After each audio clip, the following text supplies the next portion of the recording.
right, so just want to get into your overall background, let people know about yourself. All right, my name is Sepeda, coach with Epic Hoopz.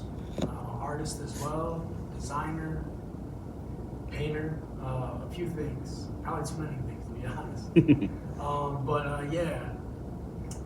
Here to talk about my relationship with Epic Hoopz, as well as my business I have going on. It's called Ben Bien. It's a clothing brand. Hoping to make a lifestyle brand eventually. So, and the name kind of says a lot. You know, you got two different languages. Ben, B-E-E-N, B-E-E-N, Bien, B-I-E-N, Ben Good, translates.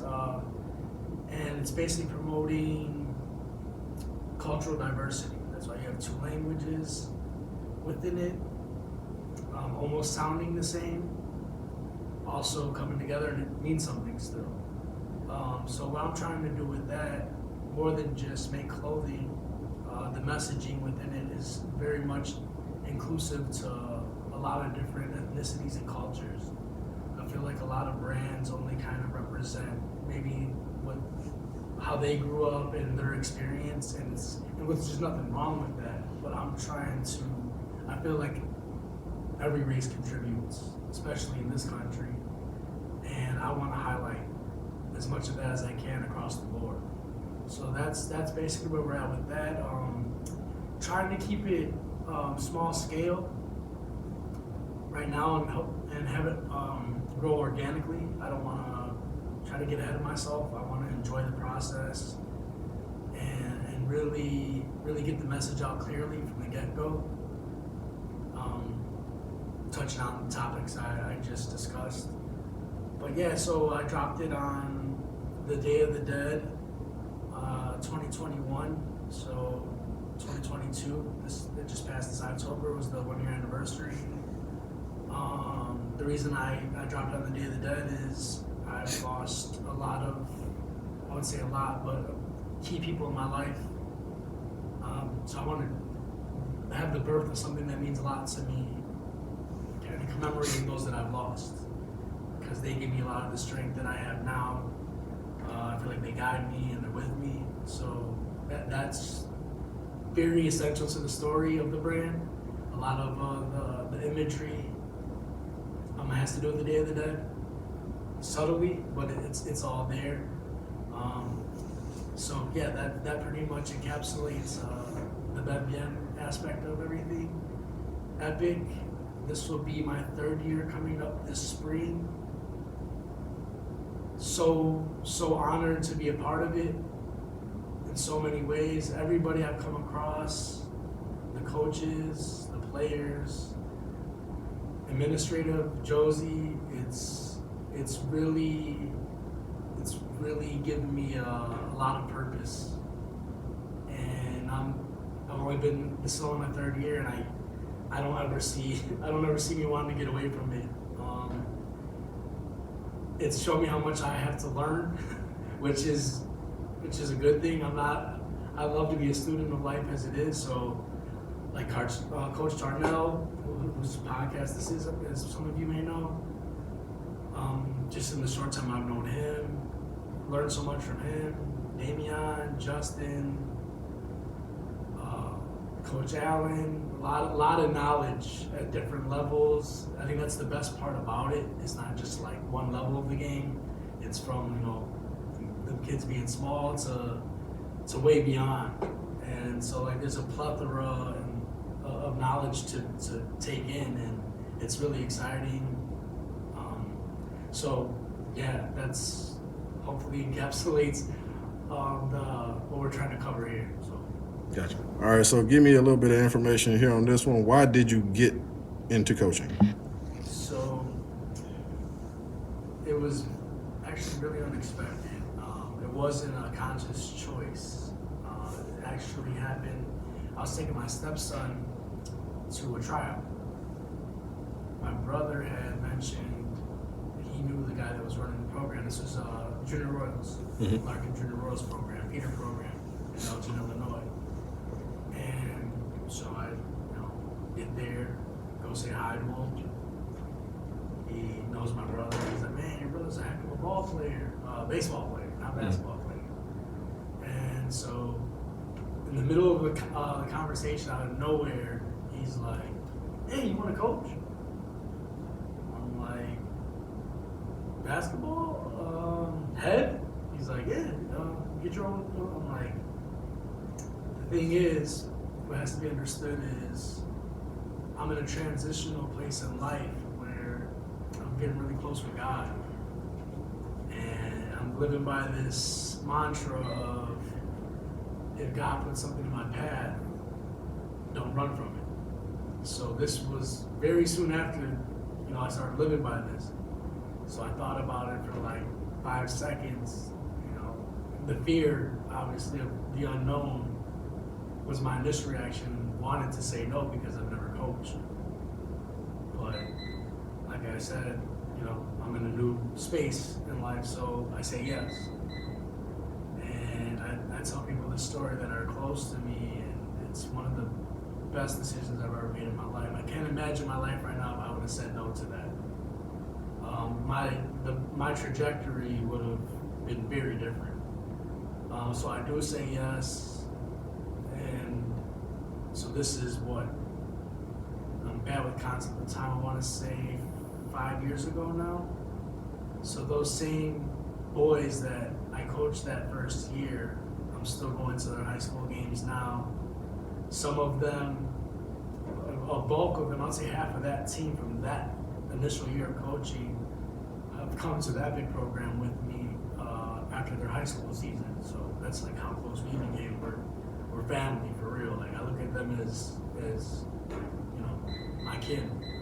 So like I said, saying yes to that question, that's how I got into it, saying yes to that question. Now I have my family, the amount of family I have is grown exponentially from that one answer to that one question. And I've actually tried to convince other males that I know that have they're on the fence of whether I want to, but I'm not sure. But I'm like, man, do it. Mm-hmm. If it's in you and you're thinking about it, just do it, man. It pays back in ways you'll never even imagine. Like for me, what it's done for me, it's made me a better man overall. It's made me just a better coach, a better stepdad, a better brother, a better cousin, in all aspects of life. Just the things you learn. Like when you're teaching somebody something, you end up learning just as much, if not more, sometimes. Mm-hmm. So, yeah, that's basically the gist of how I stumbled into it, and but by the grace of God, and it's been beautiful. Yep. Gotcha. So in regards to approaching nervousness before a game, it kind of translates to life as well. Is with the same group I spoke about before. There's one team in particular, it was Burlington's team, that would just whoop on us. And I was trying to get them to understand, they're well coached and they're talented. But the reason they're whipping on you isn't because they're that much better than you. It's because you guys think they're that much better than you, right? So you fast forward a little bit, so I was getting probably 30. And me trying to explain this to them and get them to understand this, that you're already coming with the mindset that we can't beat them. So obviously we're not going to be able to. So the next time we play them, they beat us by 4, which is a pretty huge swing, right? Mm-hmm. And after that game, I tell them, I know it stinks, we thought we had them on the ropes and we lost. I was like, but with that being said, I know we lost, quote unquote, but that was actually the most important game we played yet, even though it wasn't a win in the win column, because now we know we can run with them. I was like, mark my words, next time we play them, we'll beat them. So that was on a weekend come to find out, practice, we didn't usually find out who we were playing until like middle of the week. And lo and behold, we were going to play them the following weekend. I was like, well, quicker than you thought. I got a surprise for you. Guess what we're playing? And they already knew. They said, Burlington. Yeah. So let's get prepared, right? So we prepared. I'm giving them like, trying to instill confidence in them that, we got this. So that weekend comes. Right before the game, right, we're all huddled up. And I'm like, who's nervous? And nobody raised their hand. I'm like, really? I was like, nobody's nervous right now. I was like, I'm nervous right now, and I'm not even playing. Because I know this is a big moment for us. This is a big test for us. I was like, so just because you're nervous doesn't mean you're scared. Those are two totally different emotions. Nervous means you care. Yep. Nervous means you're invested. Nervous means this means something to you. That's why you're tense. I was like, that's gonna go away. We prepared. So once we get out there and the tip off, the nervousness goes away. But so I'm glad you guys are nervous because that means everybody cares. So I'll ask again, who's nervous? Everybody raises their hand. Like, okay, yeah, it's fine. Like, that's cool. We're gonna go out here, and this is the day where we establish ourselves with them, and they know there's never gonna be an easy win against us again, if anything. And they all bought in, and I think our lowest lead in that game was 10 points. And the crazy part about that is, and I think the biggest lesson to take from that was, once they believed in themselves and each other, not only did we whoop on them that game, because that's a 40-point swing in like a month. So it wasn't just like a luck win that we beat them that time. For the next 2 years coming, they never beat us again.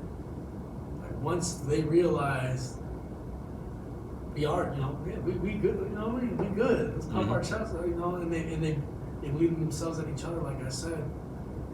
And so like that's a lesson in basketball, but once again in life, if you show up with the mentality that you can't do something or it's out of, then of course you can. But if you prepare yourself and you take the steps needed to accomplish whatever it is that you want to, and you might not be the first time, might not be the second time, but you eventually do, that'll give you a certain type of confidence that can bleed into other things.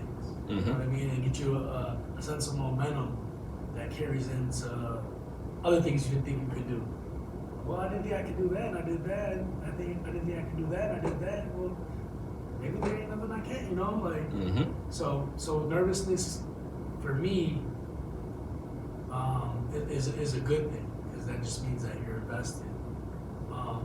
Obviously, if you're prepared, though, you know what I mean. Right. If you didn't prepare and you're nervous, then you might want to. You're probably scared more than you are nervous. Yep. There's probably more of a sense of fear than nervousness. Yep. Yeah, that's my story. Gotcha. All right, so for the young men and women in the Elgin area, how good, or how important, I should say, is it to have a good friend circle? I would say, as far as, especially in the middle school to high school, so I've conveyed this. You could ask me any kid I coach, especially a kid that's from the Elgin area. Numerous times I bring it up constantly, especially when I hear I can kind of sense that they're going and hanging maybe with the wrong crowd. And I tell them, I was like, high school is such a small window of your life, man. Don't spend it trying to impress people that are doing the wrong, like you have to do the wrong thing for them to respect you or mess with you. Because one mistake you can make now could tarnish your name for the rest of your life in some case, depending on how bad it gets or what. And it's a thing that happens around here. We don't live in a community where we're far from it. So that's why I address it so much, and I give them my life experiences of things I've seen, things I've experienced myself, and how many talented individuals I've seen go to the wayside, not because they they didn't have the talent to make it. They just went the other way. You know what I mean? They started hanging around the wrong circle, and that was their demise. And now it's a bunch of woulda, coulda, shoulda. Like I said, the window, I always try to get them to understand, like it's a 4-year window, and some of them are already sophomores, so it's almost halfway closed. You know what I mean? And before you know it, it's gonna be all the way closed. Mm-hmm. Like time is so precious for you right now. These next, like, so they're sophomores, the next 2 years after this are gonna determine a lot of the rest of your life. So spend it with like-minded individuals who are driven, who are thinking about the future, not today, not this weekend, you know what I mean? That are really driven and want to go the places you want to go. Because the people you might end up trying to impress, you might, if you end up going where you plan on going, you're not going to run into them anyway. So these opinions that you're worried about and these things that are, it's so, in the grand scheme of things, it's so relevant. It means nothing as far as your future is concerned. So yeah, like literally as far as priorities, as far as decision making, I tell them it's like, it's the most important. It's bigger than any other decision you make is who you hang out with. Because whoever you hang out with is who you are. Mm-hmm. You could have all the potential. You could be a highly intelligent individual. You hang around a bunch of people with no goals and do stupid things. They're gonna all that potential, all that intelligence. You're gonna become what you're around. So Yeah. yeah, I would say it's like I said, especially in this area too. Like in some areas, it might not be that big of a deal because they don't have the crime, they don't have the the statistics that we deal with in our community. And being aware of it, like that's why I preach it, because you have to be aware of it to avoid it. Mm-hmm. I don't just like act like it's not happening and well, hopefully you figure it out. Me as a coach, I feel like that's a big part of what I'm trying to teach them is being conscious of like thinking, okay, you're 16, you're 17, you're 15, whatever. Where do you want to be in life when you're 24, Mm-hmm. 22? Like this is something, envision it. Like really like on some downtime, really like envision where you see yourself or where you want to be in your future. Yeah. You know what I mean? Like that, it helps you get there if you see the path. You know what I mean? Mm-hmm. And I guarantee you, if it's somewhere good, if you hanging around people who ain't thinking about it, you ain't gonna get there, man. Yeah. So Okay, what don't parents or families get about the time commitment to the student athlete's craft? it's depending on what they want their child to get out of it, they have to really be cognizant of, like, everybody's out here sacrificing, right? Mm-hmm. Nobody, like for me, high majority of all my experiences volunteer, which I actually prefer it to be that way because there's a lot of purity to it. It is even exchanges. Y'all here because y'all love it. I'm here because I love it. So let's love it together. Mm-hmm. But with that comes a lot of sacrifice, right? Depending on what you want to get out of it. Off camera, Coach Charnell mentioned, like, if it's a time issue, like you don't want to pick them up, or we'll drop them off. We're all about the sacrifice. That's what I love about the Epic program, is all of us are on that page.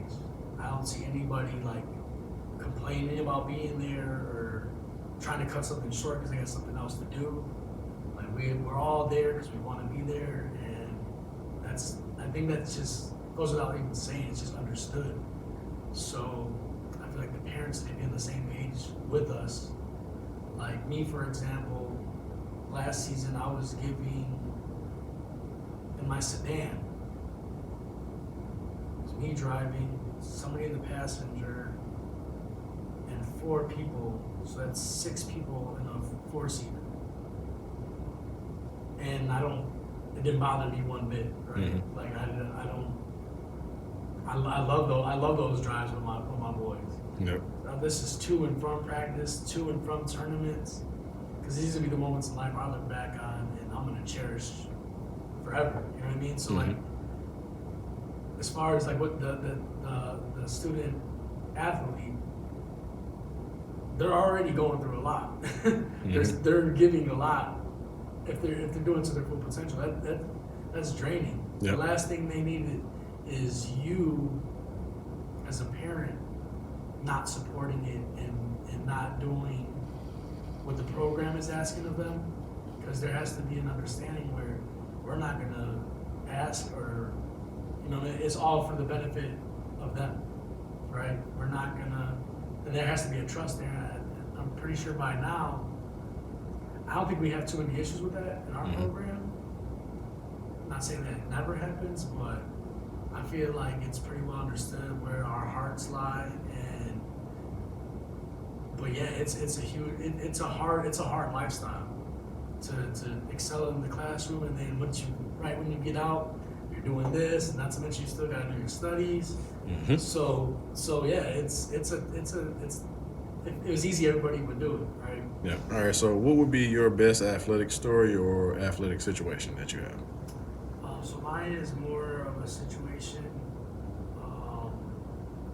and it's not really the game aspect of coaching. It's more so to how I actually became a part of Epic.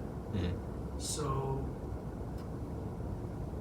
with kind of going on the same story, I had my group of boys, right?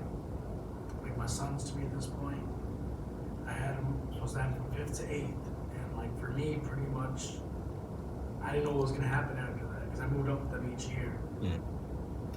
So going into the 8th grade year is gonna be like bittersweet. Like we get to like really go crazy this year, but that's it. It's the end of the road too. So it's like kind of scared of it, but excited for it. Unfortunately, that's the year the pandemic hit. So the season was canceled, and for me it was devastating because it's something we worked for together, and it was gonna be our hurrah year. And I didn't really speak too much about it to people around me. But it was really, really hard for me. And so that's during the high school season, during the winter. Going into that spring, Justin reaches out to me, and he's like, "Hey, would you want to coach with us? We can do a Zoom meeting and discuss it." And I was already getting excited, you know what I mean? And this is before me even knowing I was going to be coaching the level of my boys or anything. This is just like to be coaching again. And we do a Zoom meeting, and this is like really, I'd say my first personal conversation with Justin. So I was like a little, back to the nervous thing, a little nervous, like I don't know how this is going to go, I hope it goes well. And it went amazing. We were aligned on things in basketball, but more importantly, which is the most important part to me, is the stuff off the court and helping these young men not be good basketball players, but good products of their environment. And so, we get off the Zoom, I'm part of the program, and I'm excited, I'm back, so to speak. And it just so happens later on that I end up, I used to be in the head coach role, but I'm gonna be an assistant, but still with my boys. So and not only for another year, but this program goes up to 17U. So longer than what I expected to have, what I thought I had lost, maybe.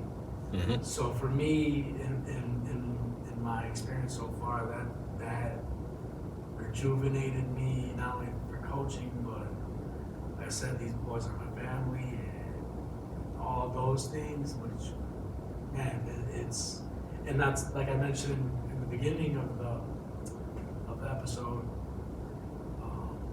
how much I love this program. I really can't say it enough, man. It's something I look forward to every year.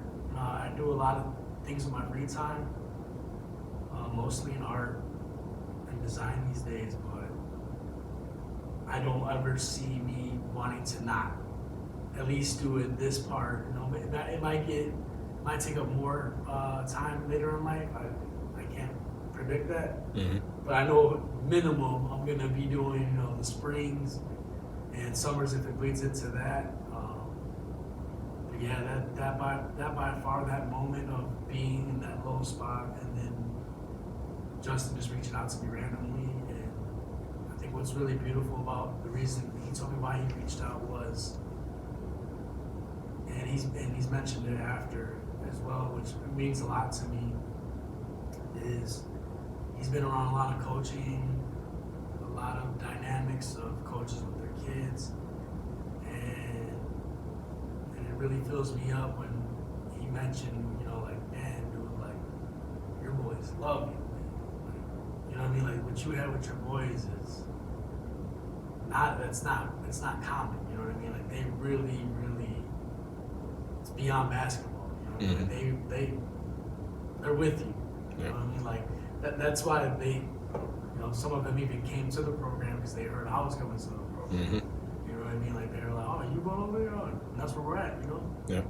So yeah, that, him reaching out and being able to further something that I thought was going to potentially end is, I'm like forever grateful to Epic and Justin and Josie and you, Coach Tarnell and Damian, everybody involved, top to bottom. Yeah. It's been a blessing beyond what I could have ever hoped it to be. Gotcha. All right, so last segment we got trophy time. Talk about you, bro. All right, so outside of hey, what's up, guys? Outside of the basketball aspect, my main passion project is, as I aforementioned, Ben.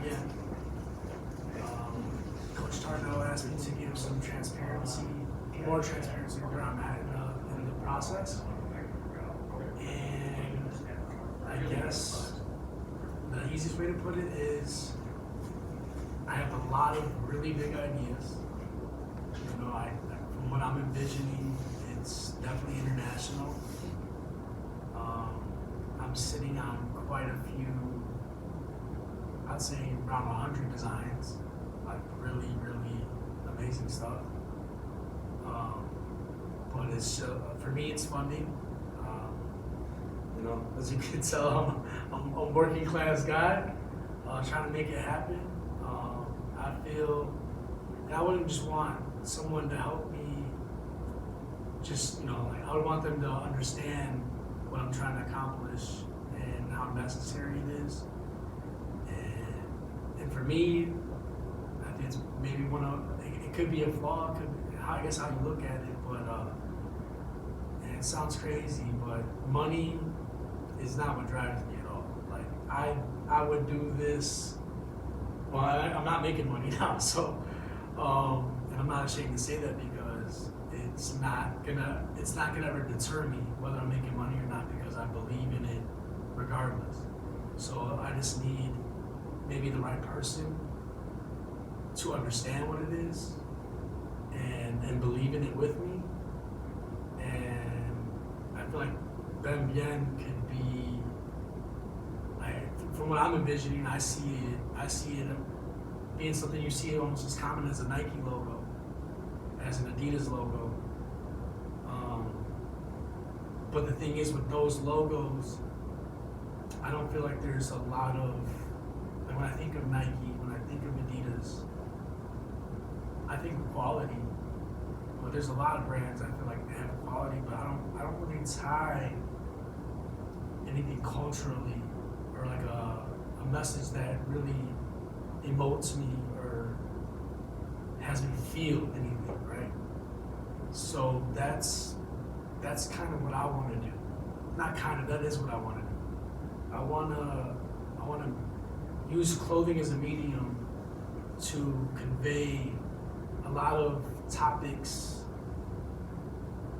in our society that don't really get addressed in the manner that they deserve. So I'm not saying that people aren't saying the things that I want to say, but I feel like it's more like I don't want to put anybody down. I'm trying to think of a better word than lazy, but maybe it's just not as well thought out, not really expressed in the fashion and the level that it deserves, right? So yeah, I want to grow organically, but yeah, at this point, I feel like if the right person came along with the right capital, and this is kind of hard for me to even like address in this way because it isn't about money. It would help it be seen the way it needs to be, I guess is the best way to say it. Because I definitely feel like there's a gap in the realm of clothing. And there is some brands, and I'll even give them a shout out, like nothing to do with them, like Barriers. They're from New York. They're doing amazing stuff right now with. And I know this is the time for me, but like it's brands like this that inspire me because there's an alignment there. They and that's equally important too. Yeah. Like, what inspires you, is Yeah, what for drives sure. you to, push your dreams and get to what you want to get to as well. Absolutely. And they're doing a lot of like what I envision. A lot of theirs is black empowerment. So I think they just did a drop today with George Washington Carver and how he might not be known by the youth, by a lot of people in general. Yep. And how important his life was. So like they did a drop with him on it, and like a lot of the stuff I want to do is someone in that vein of like celebrating people who need to be celebrated. For example, I did a drop last year with Martin Luther King, and it's funny because the image I did was Anthony. I'm bad. I always mess. Is it Anthony Joshua or Joshua Anthony? Anthony Joshua, boxer. Anthony Joshua, yeah. Yep. So I transposed Martin Luther King's head onto his body because Martin was always in a suit. And I guess I did it too well because a lot of the feedback I got, because it's Anthony Joshua with his hands up, like ready to fight. Obviously, Martin was non-violent. But it was more like, that's what I'm saying, I want to convey messages just through imagery, right? Yeah. So to see Martin with his hands up, it's like, we're at a place now in some aspects where like, even Martin would be like, all right, bro, like I can't even turn the other cheek, you know what I mean? Like, Right. And it's also to honor him because his life represents, I think, what life is about. Like if you sacrifice your life for something greater than you, you're never forgotten. Because we all perish in the physical form, but the idea of what he did and it'll never go away. He'll never technically die. Right. You know what I mean? He'll be alive, so I don't see him ever going anywhere, right? Like he has his own holiday. Yeah. How many people have it? You know what I mean? Exactly. Like that's profound, but yeah. So like that's an example, like the Barriers connection. So like what they're doing, that's something I want to do. That's in a lot of my designs as well, but it's stuff in that vein. But I want it to be open to everybody. I want to, highlight things in the black culture, the Latino culture, the white culture, the Asian culture, the Indian culture, like you name it. Like, because there's, thinking of the Asian culture, like first person that comes to mind, like Bruce Lee, right? Indian culture or Middle Eastern culture, Gandhi. You know what I mean? Like there's, like we're all amazing. I want to celebrate everybody. Yeah. And obviously the Ben Good, the Ben Bien is, like Martin. He's Ben Bien. You know what I mean? Like it's people that are aligned with that phrase. You know what I mean? So, but yeah, I'm excited for it. Whether anyone helps me or not, I'm not going nowhere. God has shown me enough examples in alignment to pursue it. So even if I didn't want to, if there's moments where I didn't want to, God was like, nah, you got to. Yeah. Like, this needs to happen. So that's where I'm at with it. I have an IG page, Ben Bien, just the name. So at BENBIEN. I also have a website, www, same name, benbien.com. If you ever, I'm actually interested in doing like couture pieces for people, or I should say one-of-one pieces. So if there's an idea you have, I'm really big on making one-on-one pieces for people. Like, so like say I want a hoodie made from you, from your brand. You can hit the IG page and message me. And I like doing, like, that's kind of what I'm really into right now, actually. It's just the same way an artist would paint a portrait for somebody, or it would just be theirs. Mm-hmm. I'm trying to do that with clothing. Mostly tops at this point, but eventually we'll get into everything. But Yeah. at this point where we're at, it's like, yeah, so if you have an idea, mostly colorways, I got the designs, but just something if you want, it'll only be made for you, I guess you could say. But yeah, I'm excited about that, about the program, Yeah. everything. So would appreciate your support. Thank you. Gone. Yeah. I got it. We on the move. We on the move.